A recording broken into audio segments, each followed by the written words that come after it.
Hello बच्चों, let's read the question. Let the locus of the centre alpha comma beta beta is greater than 0 of the circle which touches the circle X square plus Y minus 1 whole square is equal to 1 externally and also touches the X axis be L, then the area bounded by L and the line Y is equal to 4 is.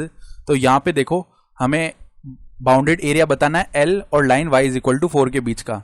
तो start करते हैं की concept से. की concept देखो क्या हो जाएगा. हम जानते हैं यहाँ पर कि x raise to power n इसका जो इंटीग्रेशन फॉर्मूला है x के रिस्पेक्ट में क्या होता है, x raise to power n plus 1 upon n plus 1 plus C, जहाँ पे n कोई भी कांस्टेंट हो सकता है -1 के अलावा.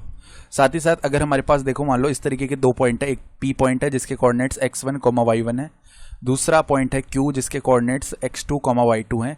इनके बीच की अगर डिस्टेंस लिखना चाहते हैं हम, यानी pq को लिखना चाहते हैं, तो इसका फॉर्मूला होता है root of x1 minus x2 का होल स्क्वायर प्लस में y1 माइनस y2 का होल स्क्वायर. ये फॉर्मूला होता है. ठीक है, तो अब ध्यान से देखो क्वेश्चन बोल क्या रहा है.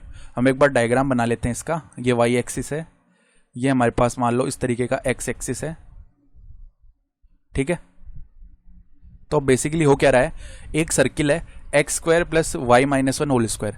तो सर्किल का बेसिक इक्वेशन होता है x minus h whole square plus Y minus k whole square is equal to r square, जहां पे आर रेडियस है, एच कॉमा के क्या है सेंटर के कोऑर्डिनेट्स. तो कंपेयर करें तो सेंटर के कोऑर्डिनेट्स यहाँ पे 0,1 आ जाएंगे. तो 0,1 यानी कि यहाँ कहीं पे सेंटर होगा और इस तरीके का एक सर्किल बनने वाला है. ठीक है, तो ये सर्किल हो जाएगा देखो इस तरीके का. ये हमारा सर्किल हो गया और इसका ये जो सेंटर है 0,1 है,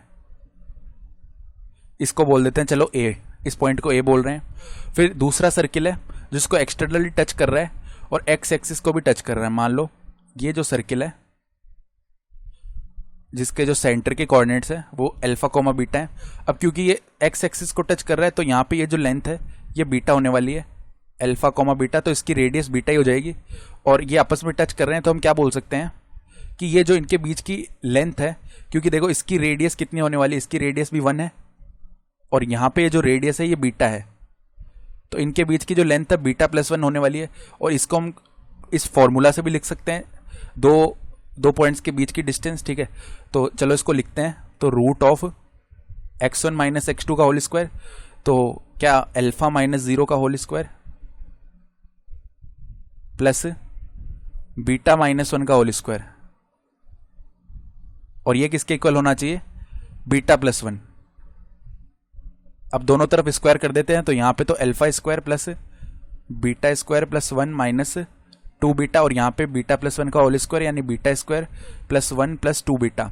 तो बीटा स्क्वायर से बीटा स्क्वायर गया और 1 से 1 सब्ट्रैक्ट हो गया, यानी कि अल्फा स्क्वायर का जो वैल्यू है वो किसके इक्वल आएगा, 2 बीटा प्लस 2 बीटा यानी 4 बीटा. अब लोकस के लिए 4 लोकस अल्फा कॉमा बीटा को सब्सटीट्यूट कर देते हैं एक्स कॉमा वाई से, तो हमें क्या मिलेगा, X square is equal to 4y. ये तो एक पैराबोला का इक्वेशन होता है. तो ये पैराबोला बना लेते हैं पहले हम. ये मान लो हमारा y एक्सिस हो गया, ये हमारा मान लो इस तरीके का x एक्सिस हो गया. तो ये पैराबोला कुछ इस तरीके से बनने वाला है, x square is equal to 4y. ये हमारी लाइन मान लेते हैं, y is equal to 4 line है. तो अगर हम सॉल्व करें इस लाइन को इस पैराबोला के साथ, तो X square is equal to 4 multiplied by 4 यानी 16, y रख दिया 4. ठीक है, तो x का वैल्यू प्लस माइनस 4 आ जाएगा. तो अगर x प्लस माइनस 4 है तो ये जो पॉइंट है ये क्या आ गया, माइनस 4,4, और उसी तरीके से ये पॉइंट कितना आ गया, 4,4. अब हमें ये कंप्लीट एरिया फाइंड आउट करना है. ये कंप्लीट एरिया फाइंड आउट करने के लिए हम क्या करते हैं, हम केवल इतना एरिया फाइंड आउट कर लेते हैं, फिर उसका डबल कर देंगे तो सिमेट्री से पूरा एरिया आ जाएगा. ठीक है, तो ये फाइंड आउट करने के लिए हम क्या कर सकते हैं, यहाँ पे देखो रिक्वायर्ड एरिया क्या हो जाएगा, 2 टाइम्स ऑफ इंटीग्रेशन. कहाँ से कहाँ तक चले जाएंगे, एक्स एक्सिस में हम 0 से 4 तक जा रहे हैं, 0 से 4 तक. और पहले देखो ऊपर लाइन 4 है, y इज इक्वल टू 4 है, तो 4 माइनस में यहाँ पर अगर y का वैल्यू निकालेंगे तो एक्स स्क्वायर अपॉन 4 आएगा, तो माइनस में एक्स स्क्वायर अपॉन 4 ये बन गया, और dx. तो इसको निकाल लेते हैं, तो 2, और यहाँ पे देखो 4 का इंटीग्रेशन 4x और लिमिट 0 से 4 तक, माइनस में 1/4 बाहर हो गया, एक्स क्यूब अपॉन 3, तो यहाँ पे 12 बन जाएगा. और क्या हो गया, यहाँ पर चलो 4 को भी बाहर निकाल लेते हैं. ठीक है, और एक्स क्यूब पे जो लिमिट है वो लग जाएगी 0 से 4 तक। तो आगे इसको फाइंड आउट करते हैं। तो 2 मल्टीप्लाई में 4 मल्टीप्लाइड बाई 4 16, माइनस में 1/12, यहाँ पे 4 का क्यूब यानी 64, ये आ जाएगा। ठीक है, तो अब इसको निकालेंगे। कैसे निकालेंगे, देखो यहाँ पे डिवाइड किया हमने किससे, 2 से 6 टाइम्स, ये 32 टाइम्स, फिर अगेन 2 से ये 3 टाइम्स और ये 16 टाइम्स।